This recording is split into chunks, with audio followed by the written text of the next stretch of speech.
बहुत पुरानी बात है। एक राजा के पास पालतू बंदर था।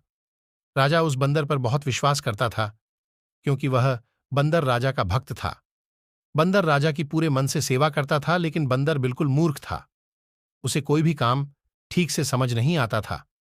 राजा जब भी विश्राम करता, बंदर उसकी सेवा के लिए हाजिर हो जाता था, उसके लिए हाथ पंखा चलाता था। एक दिन की बात, जब राजा सो रहा था और बंदर उसके लिए पंखा झल रहा था, तभी एक मक्खी भिन्न भिनाते हुए राज के ऊपर आकर बैठ जाती है।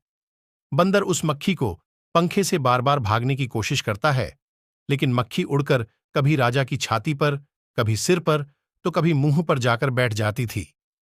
मूर्ख बंदर काफी समय तक ऐसे ही मक्खी को भागने की कोशिश करता रहा, लेकिन मक्खी वहां से जाने का नाम ही नहीं ले रही थी। यह देखकर बंदर को क्रोध आ जाता है और वह पंखा छोड़कर तलवार निकाल लेता है। जब मक्खी राजा के माथे पर बैठती है, तो बंदर तलवार लेकर राजा की छाती पर चढ़ जाता है। यह देखकर राजा काफी डर जाता है। फिर मक्खी माथे से उड्ड जाती है, तो बंदर उसे मारने के लिए हवा में तलवार चलता है।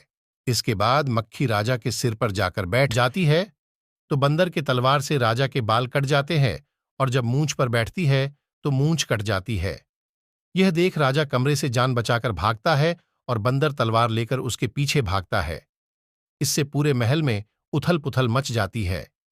कहानी से सीख, इस कहानी से यह सीख मिलती है कि किसी मूर्ख को ऐसा काम न सौंपे जो बाद में आपके लिए ही खतरा उत्पन्न कर दें।